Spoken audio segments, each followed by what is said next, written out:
Bonjour à tous et bienvenue, aujourd'hui on est le 30 décembre, c'est la veille du réveillon du jour de l'an, et c'est cool.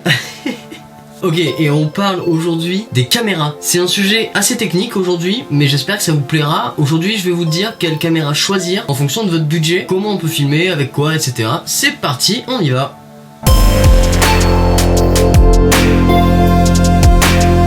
Alors d'abord, avant de parler des caméras dans leurs détails, vous aurez pu peut-être remarquer un changement au niveau du son par rapport aux autres vlogs. On vient de recevoir le micro et croyez-moi, c'est une petite merveille. On va faire d'autres vidéos, donc là j'apprends à m'en servir. Donc si le son n'est pas au début fabuleux, c'est parce que je suis en train de faire des essais. Je ferai une vidéo de toute façon consacrée à ça dans pas très longtemps. Du coup, pour revenir à notre sujet, d'abord il faut apprendre plusieurs choses sur les caméras.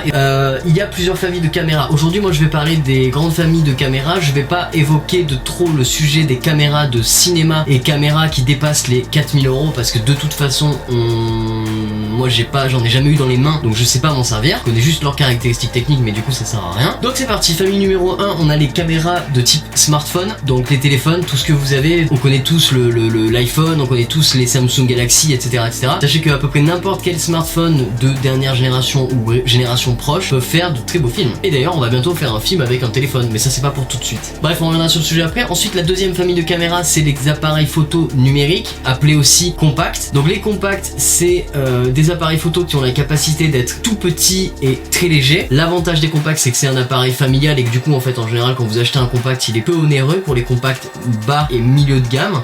C'est un truc, vous l'allumez, c'est tout en automatique, vous cliquez, ça prend les photos, on est content, tout le monde va bien, c'est l'anniversaire de Jackie, c'est parti, on y va quoi. Cependant, pour faire des films, la majorité des compacts ne seront pas bons, et je parle pas ici de vlog ni de podcast. Du coup, pour faire de la fiction, les compacts en général c'est la merde. Pour deux raisons. La première, c'est que vous ne pouvez pas changer d'objectif et donc ne pas aller chercher un certain type d'image. Et la deuxième raison, c'est que bien souvent pour avoir un bon compact, il faut mettre énormément d'argent et quitte à mettre autant d'argent, autant acheter directement quelque chose de plus gros qu'on va voir juste après. Ensuite, peut-être une troisième raison à rajouter, l'avantage du compact qui n'est pas pour nous, c'est que le principe du compact, c'est juste d'avoir un appareil léger qu'on peut transporter partout facilement et rapidement. Mais nous on s'en fout en fait de le transporter partout rapidement et facilement. C'est pas notre délire, nous on veut juste faire des beaux trucs. Troisième famille de caméras ou d'appareils photo, ce sont les hybrides. D'ailleurs actuellement moi je filme avec un hybride qui est un Panasonic G7. Avant j'avais un GH4 et je l'ai revendu pour récupérer le G7, je vous dirai pourquoi un peu plus tard, peut-être dans une autre vidéo, qui est une petite merveille. Vous avez également dans les hybrides ce type d'appareil, il est où? Ce type d'appareil qui est un Sony A5000, c'est un hybride entrée de gamme de chez Sony. Alors les hybrides, et ça reprend exactement le même genre que les compacts, a une différence, c'est que le compact, il a le corps de cette manière là et également l'objectif qui n'est pas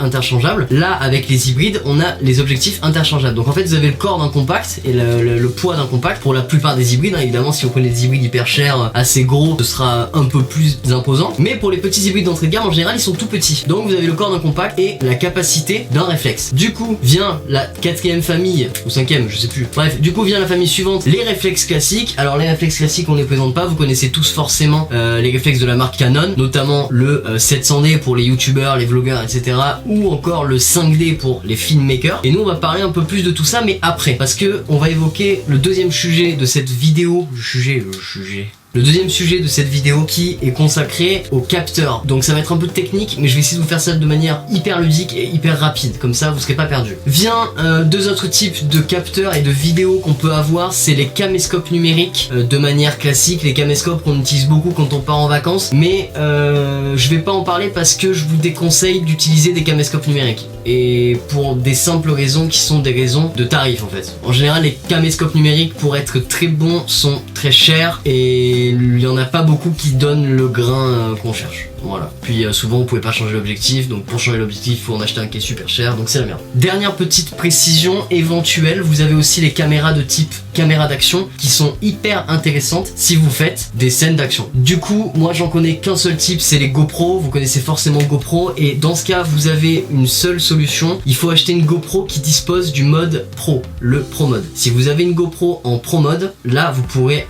en fait ensuite étalonner vos images, puisque les images qui sortiront de la GoPro, je vous le montre mais c'est pas du tout une GoPro, les images qui sortiront de la GoPro seront des images très ternes et ce sera à vous de l'étalonner. De cette manière là vous aurez un rendu beaucoup plus pro, beaucoup plus cinéma que le mode classique d'une GoPro. L'inconvénient de la GoPro c'est que les formats de vidéo de sortie sont clairement pas faits pour du cinéma, mais on peut faire des trucs avec, ouais, pas mal.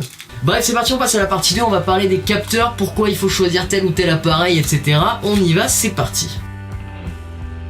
J'espère que cette vidéo vous a plu, elle a été sûrement très longue et un peu ennuyante. Je vous souhaite à tous une excellente préparation de fin de réveillon. Passez une très bonne journée, n'hésitez pas à vous abonner, à très bientôt pour une prochaine vidéo, demain matin, demain midi, demain soir, je sais pas, mais demain en tout cas c'est sûr. Passez de très bonnes fêtes, éclatez-vous, surtout ne prenez pas le volant après avoir consommé de l'alcool, vraiment c'est important, ce serait vraiment putain de con de mourir juste parce que vous avez passé une soirée, ce serait vraiment la merde. Pensez qu'il n'y a pas que vous, il y a aussi les autres, donc si vous n'êtes pas bourré, les autres le sont peut-être. Faites très attention à vous, je vous fais plein de bisous, on se retrouve demain, passez une excellente fin de soirée, à demain.